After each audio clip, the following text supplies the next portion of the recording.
Avec l'arrivée des Européens en vagues successives et régulières, dès le début du XVIe siècle, l'Afrique entra dans une phase la plus désastreuse de son histoire.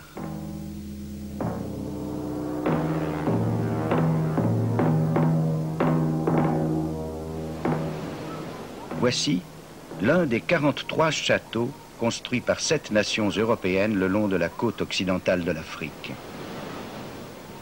Aujourd'hui, ce ne sont que des monuments symboles de rivalité et de cupidité. Entre-temps, ne l'oublions pas, les Européens avaient découvert les richesses du Nouveau Monde et la façon de se les approprier par le travail des esclaves. Ne disposant plus d'esclaves en Europe et n'en trouvant pas assez dans le Nouveau Monde, alors ils se tournèrent vers l'Afrique.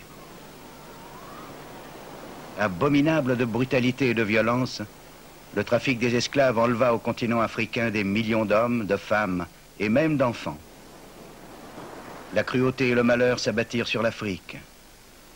Le nombre considérable d'esclaves n'était pas seul en cause. Chaque année, durant des siècles, ce trafic arrachait à l'Afrique sa main-d'œuvre, des hommes et des femmes rompus à l'agriculture, à l'artisanat et à toutes sortes d'activités indispensables.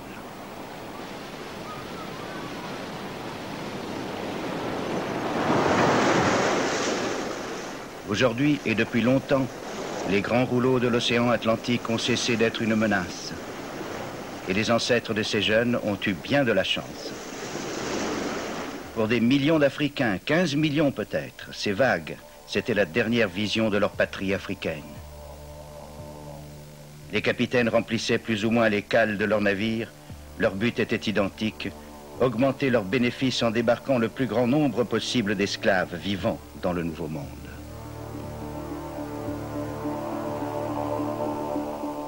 Capturées parfois loin à l'intérieur des terres, les victimes des esclavagistes noirs étaient conduites vers les forteresses des Blancs de la côte. Il y avait bien des protestations. Elles cessèrent de se faire entendre lorsque les bénéfices du trafic favorisèrent de plus en plus la corruption des rois et des marchands africains et même européens. Pour les Blancs, c'était chose normale et nécessaire même de considérer leurs victimes noires comme des sous-hommes. C'est l'esclavage qui engendra le racisme. À Cape Coast Castle, en Côte de l'Or, on construisit une chapelle pour la garnison britannique sur le sommet de la forteresse où, à tout moment, jusqu'à 1500 prisonniers noirs pouvaient être regroupés avant l'embarquement. Même le clergé n'osa protester contre l'esclavage. Certains étaient même prêts à partager les bénéfices.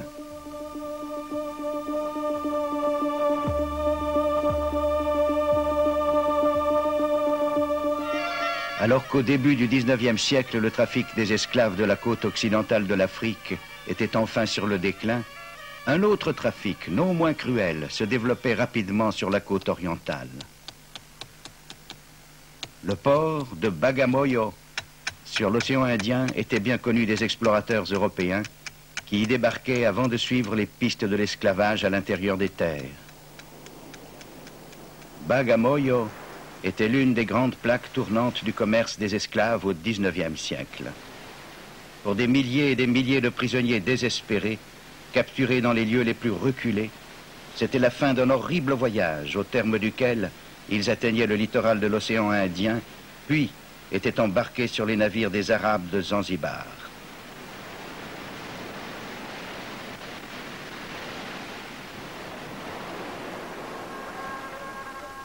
Pendant des siècles, lorsque l'Afrique occidentale fournissait suffisamment de main-d'œuvre aux planteurs du Nouveau Monde, le trafic des esclaves sur la côte est de l'Afrique était très réduit, voire inexistant. Le Moyen-Orient, l'Inde et la Chine recherchaient surtout des esclaves pour les besoins domestiques ou militaires. Sauf en Irak, pendant une brève période, il n'y avait pas de culture utilisant les esclaves en Orient. Les victimes n'en étaient pas moins des victimes, mais le trafic se pratiquait à une moindre échelle. Mais bientôt, à cause de Zanzibar, tout cela changea.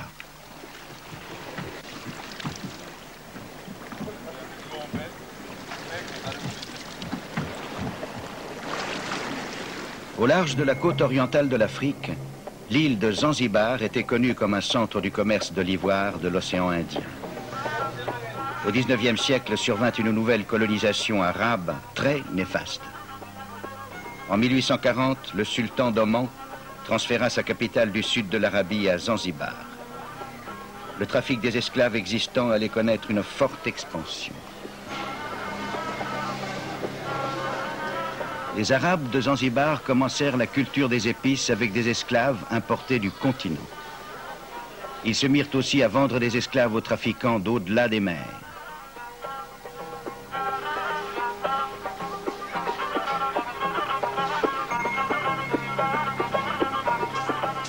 De ce fait, cette véritable calamité qu'est l'esclavagisme gagna à l'intérieur du continent. En même temps que toute cette souffrance se répandait, des Européens, dotés d'un état d'esprit bien différent, arrivèrent. Ils voulaient percer les mystères géographiques du continent. D'autres générations plus tard s'intéresseraient au pôle Nord, au pôle Sud ou de nos jours à la Lune. Mais pour Mungo Park, Livingstone, Burton et tant d'autres, les lacs et les rivières légendaires de l'Afrique lançaient un irrésistible appel. Ils n'avaient aucune intention belliqueuse. Leurs fusils, c'était pour chasser ou pour se défendre. Ces hommes n'étaient pas responsables du fait que les routes qu'ils ouvraient serviraient bientôt, bien trop tôt hélas, à d'autres hommes dont les intentions étaient bien différentes, et qu'elles conduiraient en l'espace d'une génération à une transformation totale du continent africain. Ce qui étonne chez ces hommes remarquables, c'est qu'à de rares exceptions, ils étaient beaucoup plus intéressés par l'or et l'ivoire, par les terres à conquérir, que par l'homme africain. David Livingstone fut la grande exception. Pour les habitants de l'Afrique centrale, il fut sûrement le plus aimé des Européens ayant foulé leur sol. Missionnaire devenu explorateur, Livingstone remonta le Zambèze de sa source jusqu'à l'océan Indien. Il espérait que si le fleuve s'avérait navigable, c'est toute l'Afrique centrale qui pourrait alors s'ouvrir aux bienfaits de l'Évangile. En 1855, il est le premier homme blanc à contempler les chutes Victoria sur le Zambèze, très vite considéré comme l'une des merveilles naturelles du monde.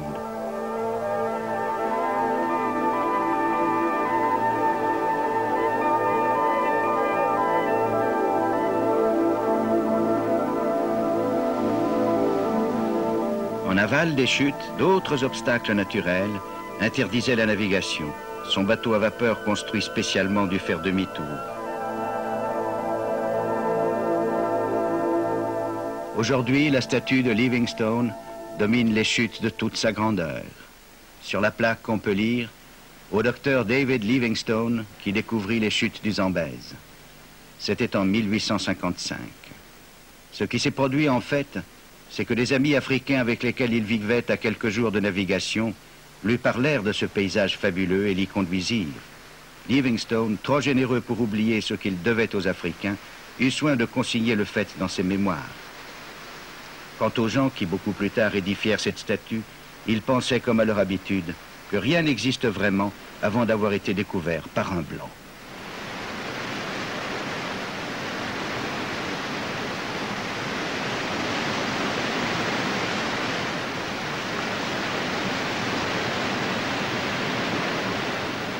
À Londres, les missionnaires ne furent guère impressionnés par les descriptions de ces merveilles terrestres. Pour eux, les voyages et les travaux géographiques de Livingstone signifiaient qu'il ne se consacrait pas assez à Dieu. À Londres, on voulait des convertis, pas des cataractes. Livingstone considéra leur attitude envers les splendeurs de l'Afrique si dérisoire qu'il se retira de la London Missionary Society, la société missionnaire de Londres. Son devoir, pensait-il, lui imposait un point de vue bien plus élevé. Que les autres se chargent des choses de tous les jours. Les autres, il y en avait beaucoup.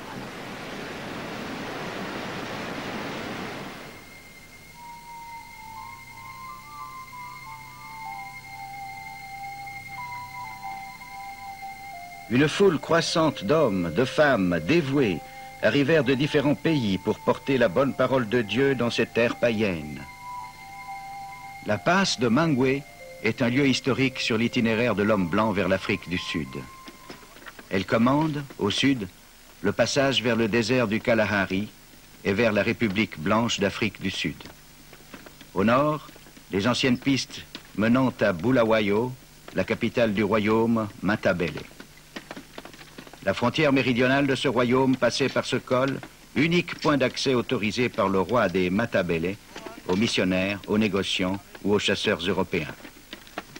La plupart des missionnaires de cette époque auraient approuvé ces paroles de Livingstone. Nous sommes venus parmi eux en tant que membres d'une race supérieure, aux ordres d'un gouvernement désireux d'élever la branche la plus vile de l'humanité. Nous sommes animés d'une sainte foi, et nous pouvons, à force de patients efforts et d'actions avisées, devenir des messagers de paix pour une race jusqu'ici dénigrée et rabaissée.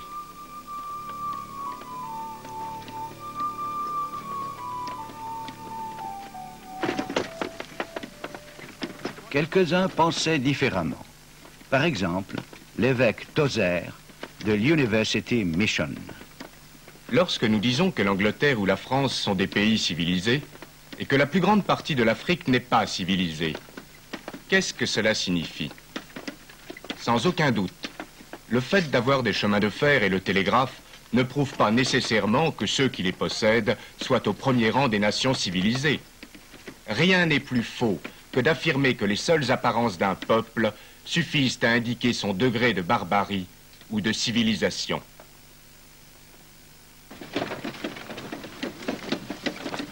Néanmoins, la plupart des missionnaires pensaient être les seuls à pouvoir sortir les Africains de leur médiocrité spirituelle.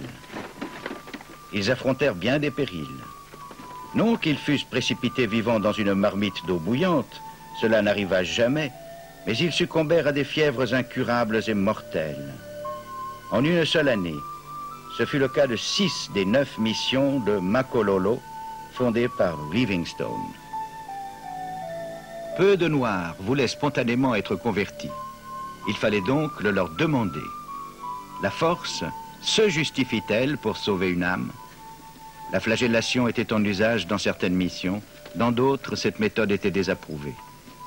S'il est admis qu'une expédition ne peut être menée à bien sans que son chef ne commette jour après jour des actes de violence, alors il eût mieux valu que ces expéditions missionnaires ne fussent pas entreprises.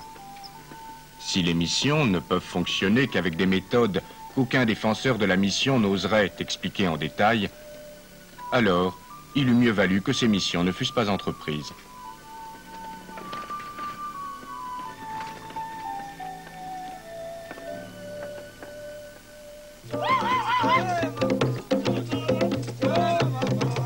Il y avait une autre exigence fondamentale pour les missions.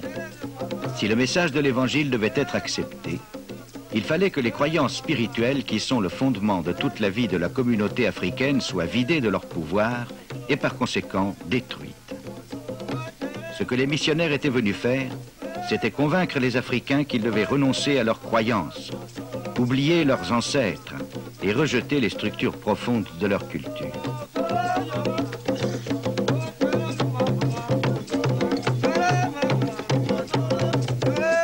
Ce film de propagande missionnaire, tourné dans les années 60, le montre très clairement.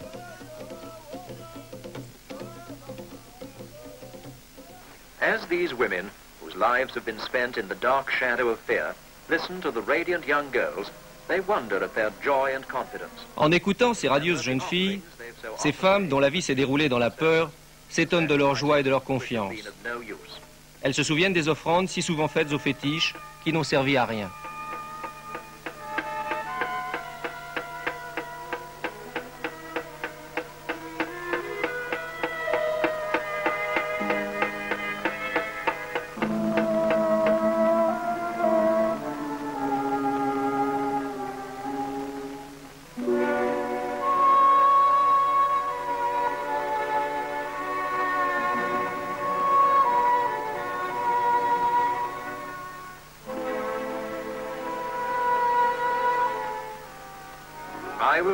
Je vous parlerai de Dieu qui, lui, ne nous demande pas de sacrifice.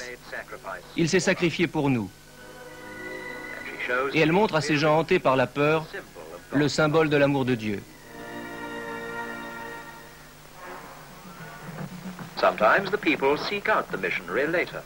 We have lost our faith in these jujus, they say. We want to destroy them and begin a new Parfois, life. les gens viennent trouver le missionnaire. Nous n'avons plus foi dans les fétiches, disent-ils. Nous voulons les détruire et commencer une vie nouvelle.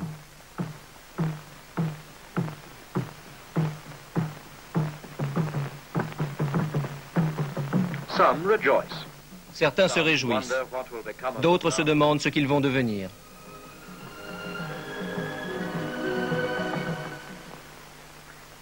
Finally comes the great day when they gather for the Le grand jour du baptême arrive. Students from the training Des étudiants des collèges, des jeunes filles de l'école primaire, des hommes et des femmes. by one, they go down into the waters of Ils baptism. plongent l'un après l'autre dans les eaux du baptême.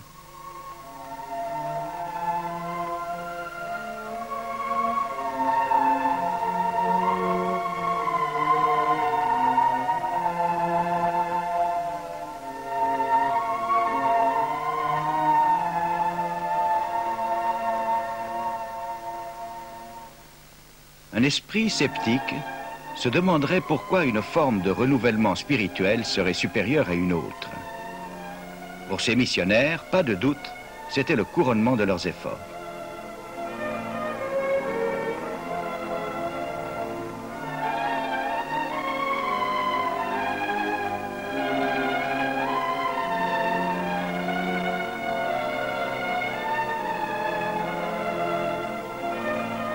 Les séminaristes, le moment venu, officieront à leur tour. Après de modestes débuts, les missions d'Afrique centrale ont pu, à juste titre, se vanter d'un grand succès. Le christianisme était largement accueilli. Les missions ont été considérées comme la porte ouverte sur un plus vaste monde, notamment par l'éducation qu'elles dispensaient.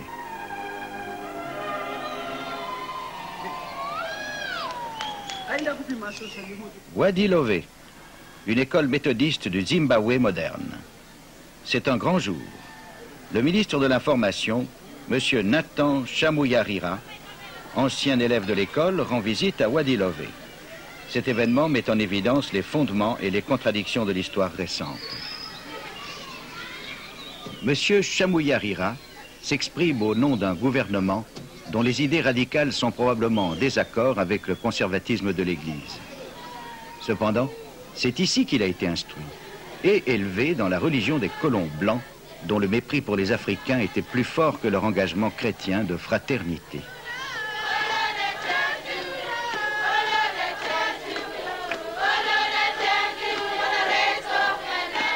Par une curieuse ironie, bien que la chrétienté en Afrique ait précédé la colonisation, elle ne peut à présent échapper au fait d'avoir été de plus en plus profondément impliquée dans le système. Les dirigeants étrangers ont beau être partis, le fond africain, lui, demeure.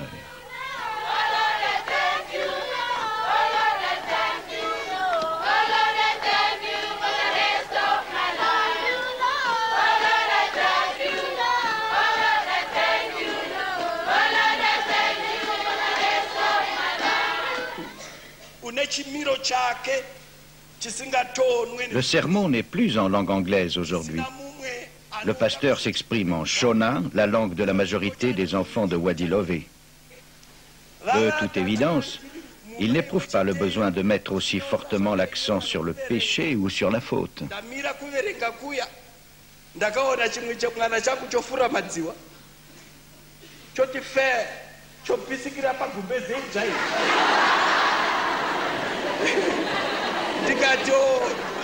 Dans quelle mesure l'enseignement des missionnaires faisait-il partie de l'instruction coloniale? Missionary teaching was really part of colonial teaching. Well, the whole missionary enterprise here was part Eh bien, toute l'action des missionnaires ici faisait intégralement partie de la colonisation. came to this country with Les missionnaires arrivaient en même temps que les colons.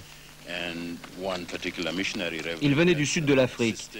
L'un d'entre eux, le révérend Jackson, servit d'interprète au moment de l'accord trompeur passé avec le roi Lobengula à l'époque de la colonisation. Ces rapports entre l'Église et les administrateurs, les soldats et les mineurs, entre la Bible et les fusils, si l'on peut dire, se sont poursuivis pendant toute la période coloniale. Cependant, les missionnaires aggravèrent les contradictions à l'intérieur de la société coloniale. D'un côté, ils prêchaient l'égalité, alors qu'eux-mêmes pratiquaient la discrimination dans une société coloniale profondément raciste. Ils faisaient partie de l'avènement du racisme. Ils ont participé à l'avènement du racisme. Par ailleurs, ils dispensaient leur enseignement pour former des travailleurs alphabétisés pour les usines, pour les mines et les fermes des colons.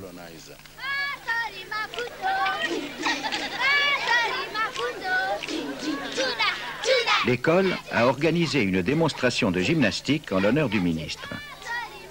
La plupart des premiers missionnaires ont essayé de détruire les danses et les rythmes de l'Afrique, prétextant qu'elles étaient lascives et diaboliques. Cependant, la chrétienté noire a su résister à cette emprise. Pour ces jeunes des écoles, des missions, la réunion du passé et du présent est une source d'amusement.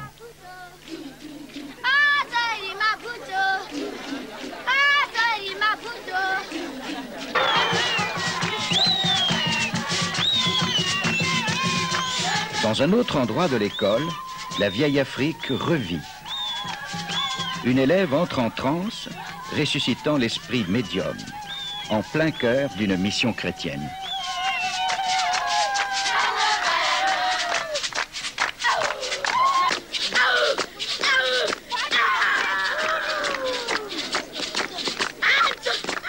Encouragée par ses camarades, elle reprend un ancien rituel de la croyance Shona.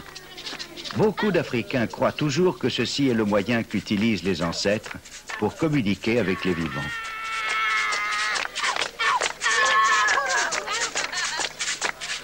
Ces jeunes filles interprètent une scène de leur propre histoire, une scène que nombre d'entre elles ont pu voir dans leur famille.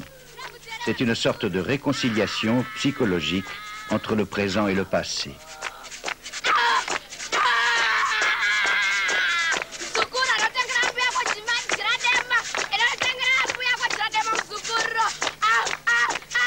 Comment mesurer les conséquences de l'action missionnaire du point de vue des Africains confrontés aux réalités de ce monde?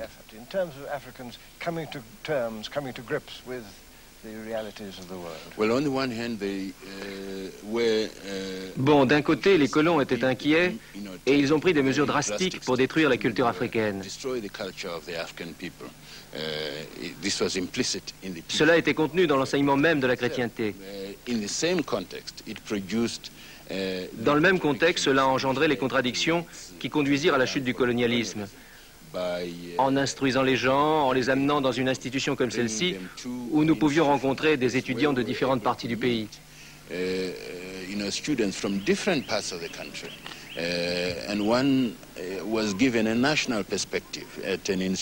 Dans une institution comme celle-ci, on vous donnait un avenir national. Et il était possible, en partant, d'organiser sa vie à un niveau national.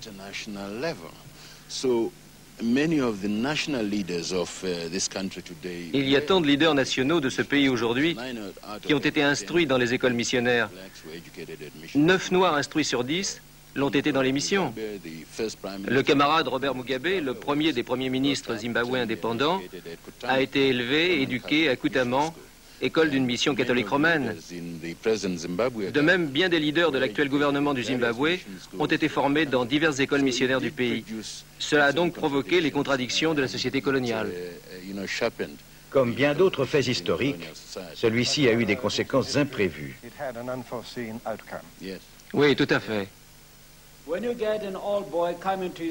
Lorsqu'un ancien élève vient dans votre école, sans aucun doute, certains d'entre vous devraient se sentir inspirés par sa forte contribution et par tout ce que Wadi Lové a produit en lui.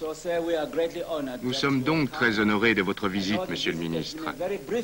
C'est une visite historique et nous espérons vivement que lorsque vous en aurez le temps, vous pourrez revenir et voir davantage de choses à Wadi Lové.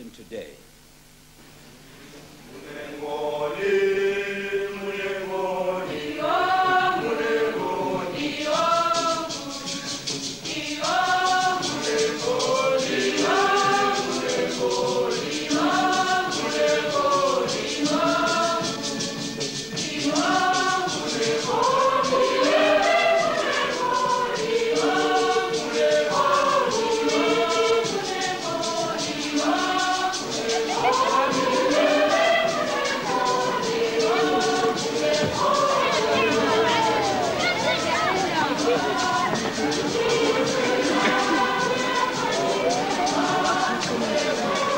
Le ministre est acclamé comme un héros en raison du rôle qu'il a joué dans la lutte pour l'indépendance du Zimbabwe. Et peut-être aussi parce que sa visite était l'occasion d'un jour de vacances supplémentaires.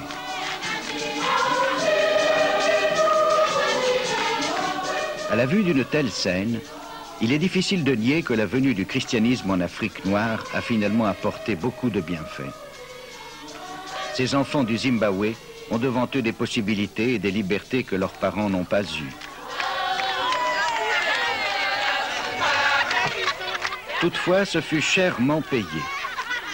Une grande partie de la valeur de la culture africaine a été déformée ou enfouie sous les certitudes intolérantes d'une culture étrangère. En définitive, qui sait si les bienfaits matériels de l'œuvre missionnaire ne seront pas plus durables que les bienfaits spirituels? Car ils ont apporté non seulement l'éducation à l'européenne, mais aussi la médecine européenne. Livingstone lui-même était médecin. La pratique médicale actuelle s'intéresse enfin à certains aspects de la médecine africaine traditionnelle qui ont fait leurs preuves. Mais il n'empêche que la nécessité d'une médecine scientifique en Afrique, particulièrement en matière d'hygiène et d'accouchement, était urgente et incontestable.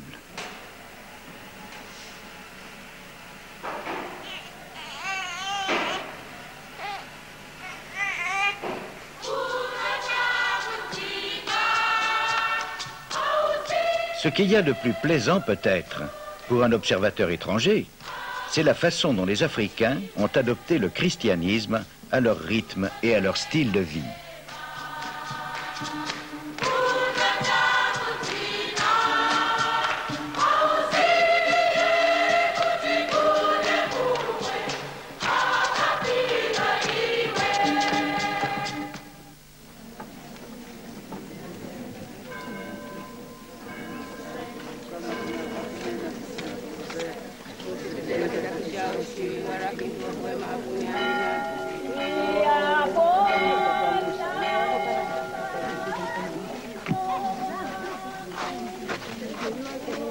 Bagamoyo était un point de départ pour les missionnaires et les explorateurs. Mais pour David Livingstone, Bagamoyo, ce fut la fin du voyage. C'est la première des missions catholiques en Afrique orientale. C'est ici que Susie et Chuma ont enterré leur ami David Livingstone, sa dernière demeure sur le continent africain. Pendant les derniers mois de sa vie, Livingstone a constamment été entouré par ses deux dévoués compagnons, Susie et Chuma.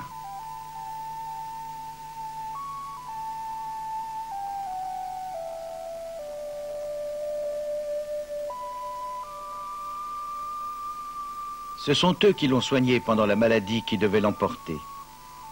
Après sa mort, en 1873, ils ont entrepris ce long périple africain de plus de 2000 kilomètres pour ramener son corps sur la côte. Pour cet acte plus que chrétien, ils furent désapprouvés sans explication et brutalement congédiés. Plus tard, fort heureusement, ses compagnons fidèles ont été traités moins grossièrement. Il faut bien dire cependant que Livingstone lui-même avait sa responsabilité dans cette attitude. Rappelez-vous ces paroles. Nous sommes venus parmi eux en tant que membres d'une race supérieure pour élever la branche la plus vile de l'humanité. C'était un homme de son époque, bien sûr, et de telles attitudes étaient fréquentes. Mais il affirmait aussi, et ceci n'était pas courant du tout, qu'on pouvait faire des Noirs les égaux des Blancs grâce à deux bienfaits de l'Europe, la chrétienté et le commerce. Voilà ce qu'il croyait, et il le croyait encore lorsqu'il mourut. Mais qu'aurait-il pensé s'il avait pu voir les conséquences de ces deux bienfaits de l'Europe ?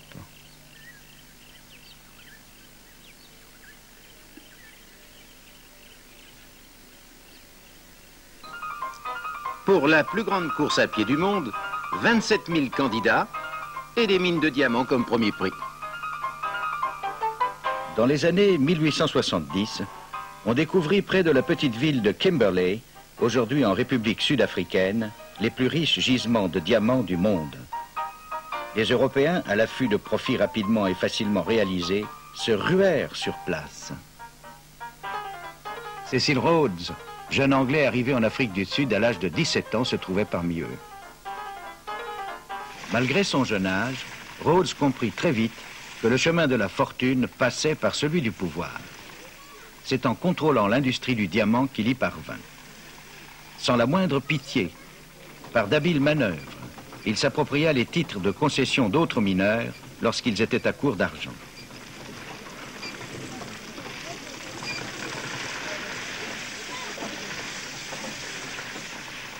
Rhodes voyait là la possibilité pour lui de devenir le roi du diamant.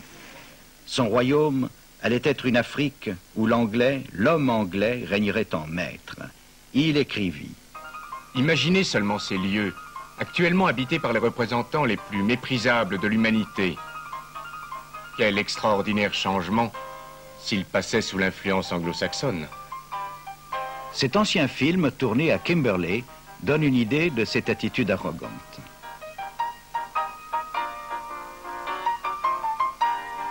Il n'y avait pas que la richesse minière, il y avait aussi de la terre à gagner.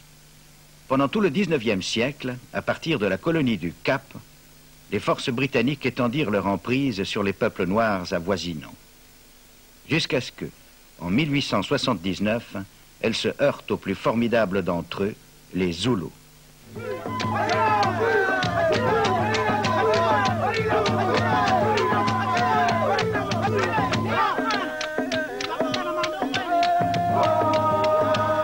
Jusqu'alors, cette conquête par les fusils s'était bien passée pour les Britanniques. Mais les Zoulous disposaient de 25 000 guerriers en armes. Leur souverain, Seth Choyo, voulait la paix. N'avait-il pas été couronné avec l'accord des Britanniques? Mais les Britanniques, eux, voulaient la guerre.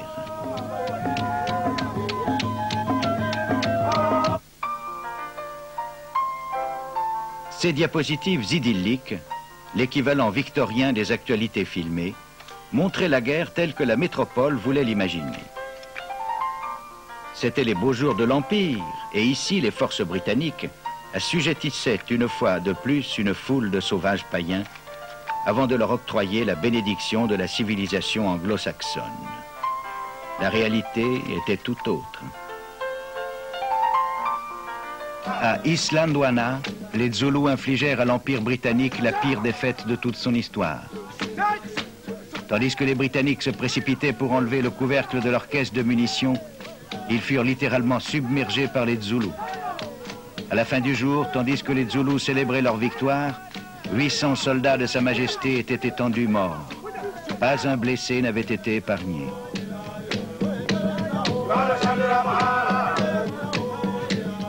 À quelques kilomètres de là, la garnison de Rokes Drift résista courageusement aux assauts de 5000 Zoulous.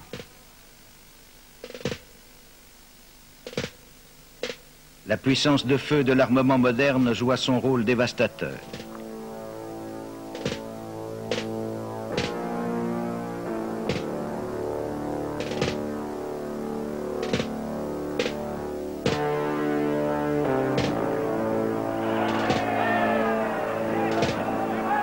Résolu à briser le pouvoir zoulou une fois pour toutes, une autre force d'invasion britannique, équipée d'artillerie de campagne et de mitrailleuses Gatling à tir rapide, avança vers Ulundi, la capitale du roi.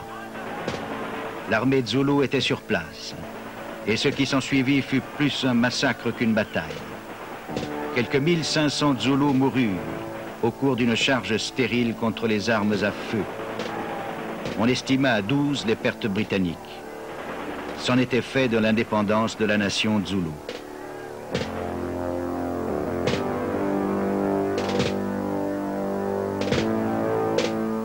Devenu milliardaire, Cecil Rhodes révélait alors son plan pour imposer la domination britannique à travers toute l'Afrique, du Caire au Cap. Sa toute première ambition se fixa sur les hautes terres situées au nord du Limpopo.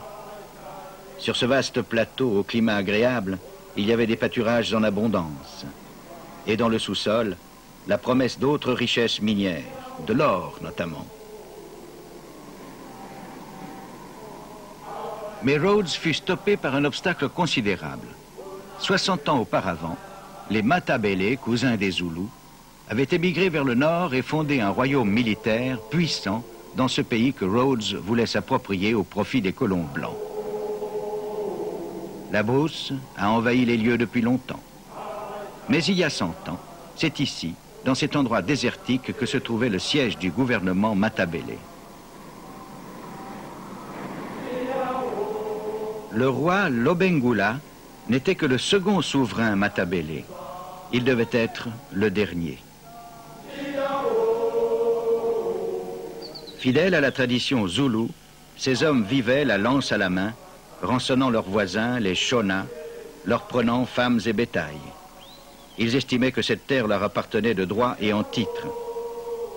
À présent, par une suite de tromperies, Cecil Rhodes et ses compères arrivèrent à déposséder les Matabele de leurs terres, de leur bétail et de leur liberté.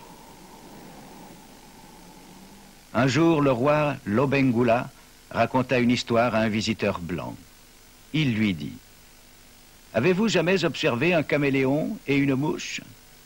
Le caméléon se place derrière la mouche, puis, doucement, il avance une patte, puis une autre, et lorsqu'il est suffisamment proche, il lance sa langue et la mouche disparaît.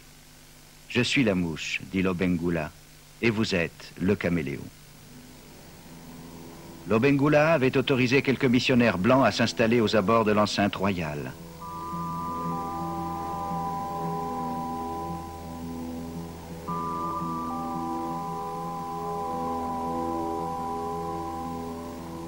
Les jésuites y avaient fondé une mission, mais leur vie de célibataire n'attirait guère les Matabele.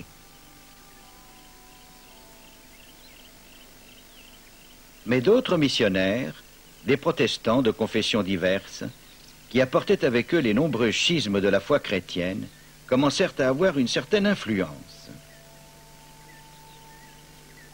Mais non sans malentendu, comme cet homme plus que centenaire se le rappelle. Le premier missionnaire qui arriva ici s'appelait Helm. Et lorsqu'il disait « prions », on nous disait de fermer les yeux. On se méfiait de ce qu'il pourrait nous faire, alors on regardait entre nos doigts pour voir ce qui se passait.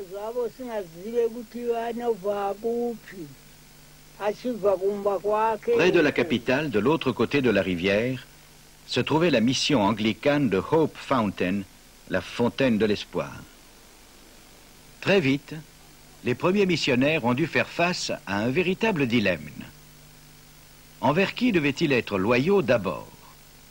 Envers les Africains qui leur faisaient confiance et qui étaient leurs hôtes, ou envers leurs parents et amis britanniques? Le révérend Charles Helm, qui a vécu en ce lieu, a finalement fait son choix. Il était l'ami blanc de Lobengula qui lui accordait sa confiance, mais en secret, en même temps, il commença à travailler pour Cecil Rhodes. Le fait était que ces missionnaires furent bientôt convaincus, et sûrement à juste titre, comme le montrent leurs archives, que s'ils devaient convertir un nombre appréciable de Matabele, le pouvoir du roi devait être anéanti et la culture et l'indépendance des Matabele détruites. Et Rhodes, ils l'ont vu, était l'homme à faire les deux. Le pouvoir de Lobengula fut de plus en plus réduit. Il en appela à la reine Victoria, mais on lui conseilla de signer des traités. Certains de ses conseillers étaient venus avec de bonnes intentions, mais ils trahirent quand même Lobengula. Le révérend Helm repose ici. Ses frères missionnaires se sont crus autorisés à inscrire sur sa tombe un ami des Matabele. Était-il vraiment leur ami? Ou bien ses convictions profondes l'ont-elles conduit à fermer les yeux sur la trahison?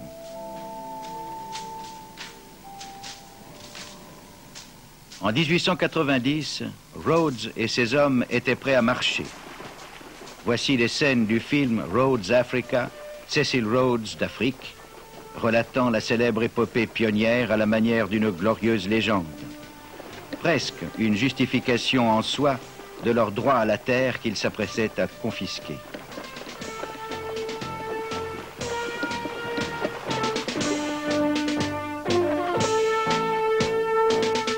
« 16 000 guerriers de Lobengula était impatient de passer à l'attaque. Mais craignant une défaite, Lobengula s'employa à les contenir.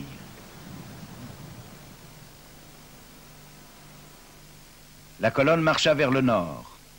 Pour éviter un contact direct avec les Matabele, elle traversa le pays Shona, peuple moins belliqueux.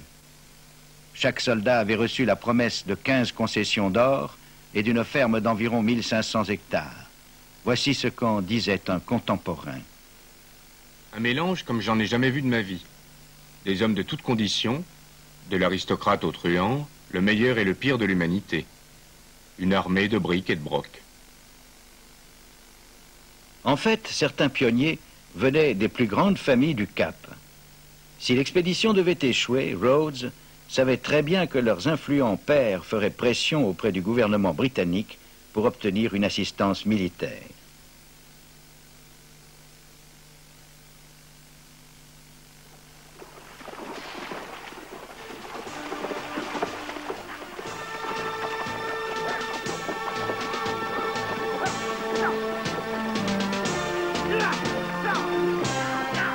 Photographié par un inconnu, le drapeau anglais Union Jack flotte pour la première fois sur Fort Salisbury. Ainsi s'accomplissait le rêve de Cecil Rhodes, cette terre sera anglaise. Cette scène allait devenir légendaire.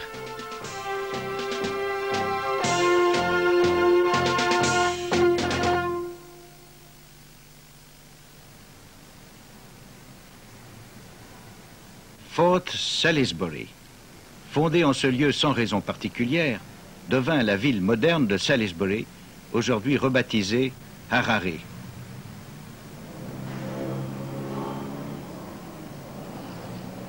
Ailleurs, sur le continent, bien des villes sont nettement africaines de par leur style de vie, leur atmosphère.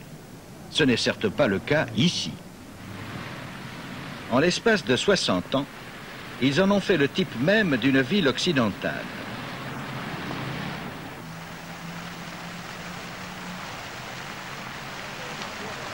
Ici, la hampe du drapeau commémorant l'endroit où tout a commencé.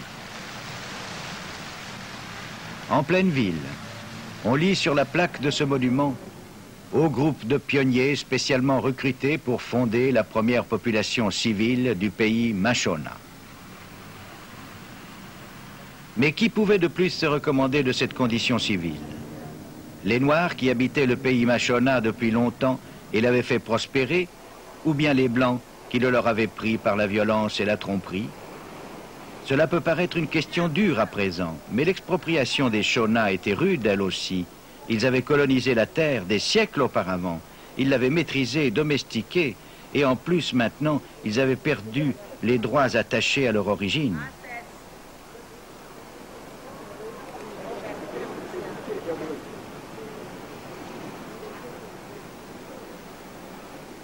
L'ami intime de Rhodes, le docteur Starr Jameson, était parmi les pionniers. Rhodes le choisit pour administrer ce territoire nouvellement acquis.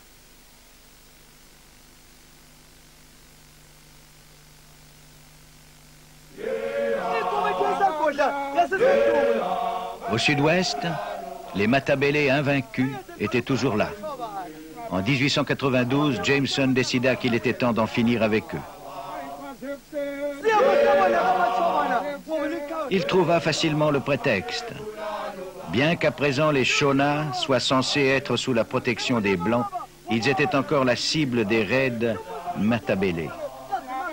Un conflit au sujet de bétail provoqua bientôt la guerre dont Jameson avait besoin.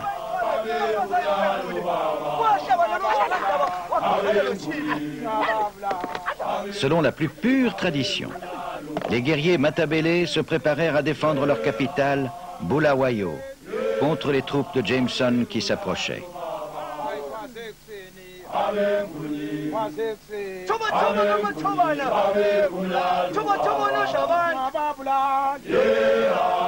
Mais qu'importe le courage des Matabele maintenant, car comme le chanta cyniquement un poète anglais, en cette heure périlleuse, advienne que pourra. Nous avons des mitrailleuses, les Matabele n'en ont pas.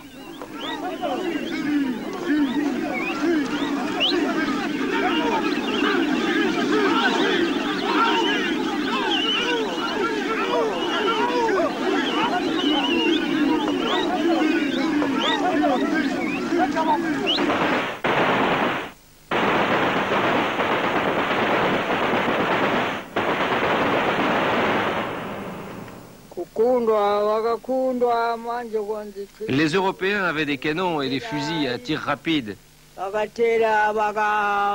Les Matabele avaient bien aussi quelques fusils, mais très peu.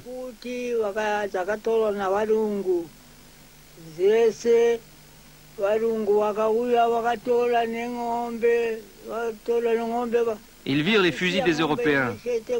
Que pouvaient-ils faire?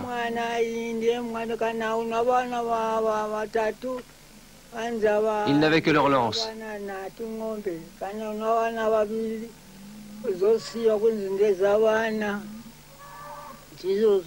Après la défaite, l'expropriation. Presque toutes les terres cultivables des Matabele et la plupart des 250 000 têtes de bétail furent confisquées par la compagnie anglo-sud-africaine de Rhodes ou par des colons indépendants. Les structures de la vie Matabele furent brisées. La Société missionnaire de Londres écrivit à Rhodes pour le féliciter. En tant que missionnaires, nous avons peu de raisons d'avoir de la sympathie pour les Matabele. Nous n'en avons pas davantage à nous apitoyer sur la chute de leur pouvoir. On dit que Lobengula avait déclaré à ses partisans qu'il disparaîtrait comme une aiguille dans une botte de foin, plutôt que de voir les Blancs lui toucher un seul cheveu. Il disparut effectivement, tandis que ses guerriers essayèrent en vain de trouver un nouveau foyer au nord, de l'autre côté du Zambèze.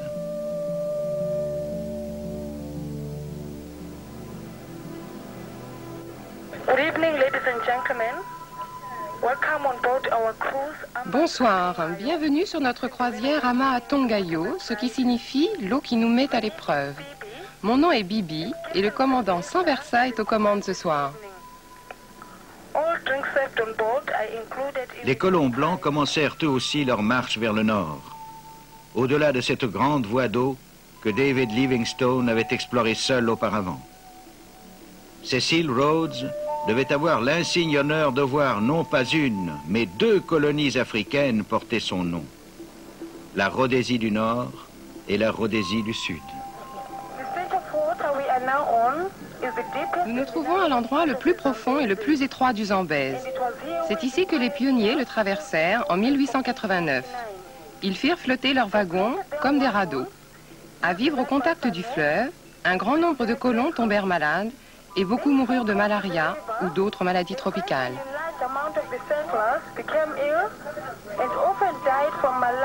Livingstone était mort exactement 20 ans plus tôt. À présent, les voies du christianisme et du commerce étaient ouvertes. Ici, là où Livingstone avait trouvé, selon ses propres termes, une sécurité parfaite pour la vie et pour la propriété, mais où rien de tout cela n'existait plus pour les Africains. La résistance africaine existait encore. En 1896, 3 ans après, des guerriers Matabele qui avaient survécu au désastre, environ 14 000 hommes, certains armés de fusils à présent, se soulevèrent en une furieuse révolte. Ils s'abattirent sur des colonies de Blancs isolées et massacrèrent plus d'une centaine de fermiers. Pris au dépourvu, les colons dans leur ensemble se replièrent à Bulawayo, dont ils firent un camp fortifié avec leurs chariots. Ensuite, les Shona, rendus furieux par les impôts et les travaux forcés dans les fermes des Blancs, se soulevèrent à leur tour. Conduits par leurs chefs religieux, Nehanda et Kagubi, ils menèrent un combat de guérilla opiniâtre qui dura plusieurs mois. Les 2 soulèvements ne furent écrasés qu'en 1897.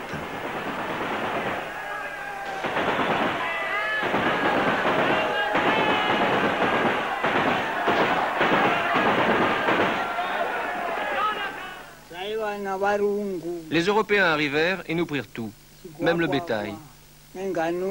On nous disait, maintenant vous vous êtes rendus, vous devez payer des impôts. Si vous aviez un enfant, vous pouviez conserver une tête de bétail. Un animal par enfant, c'était comme ça.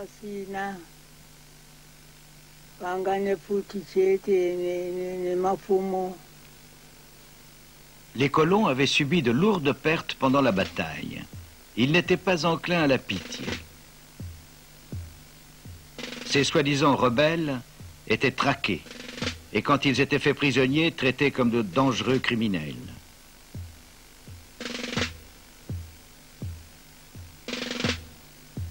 Enchaînés les uns aux autres, ils étaient traduits devant des tribunaux expéditifs et souvent pendus au premier arbre venu.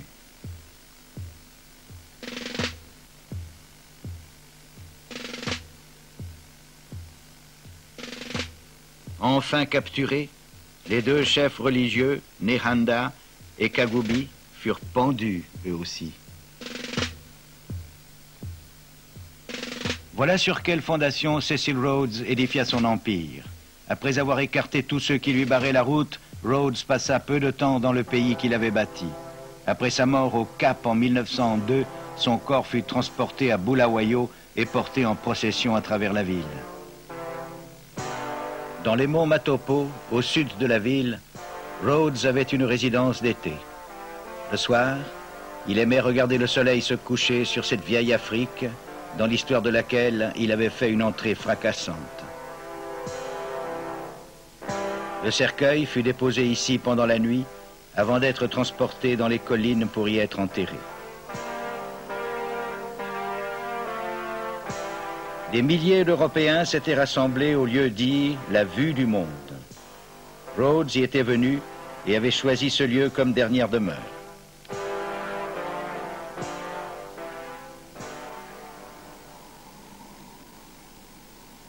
Ainsi, Rhodes fut-il enterré au cœur du pays qu'il avait conquis. Mais faut-il considérer ce monument comme l'acte final de prise de possession ou comme une dernière insulte au peuple qu'il avait dépossédé?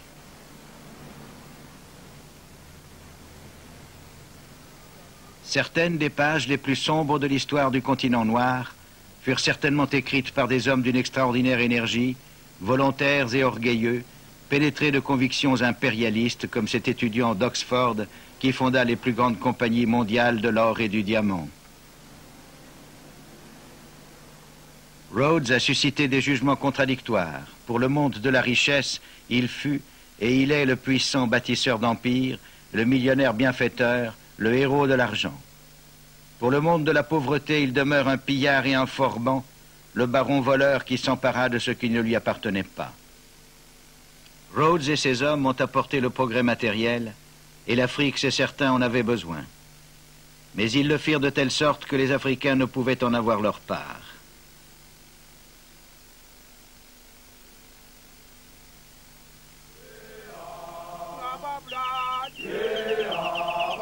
Ils ont privé les Africains de leur liberté, cette liberté fondamentale qui permet à l'humanité d'aller de l'avant et de se développer.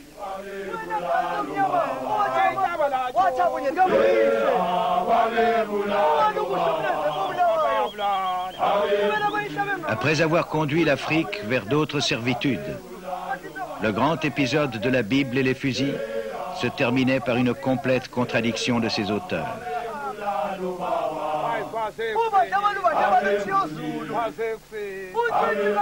Plus que jamais, les principes et les rêves généreux d'hommes tels que Livingstone allaient être reniés, voire réduits à néant dans un proche avenir.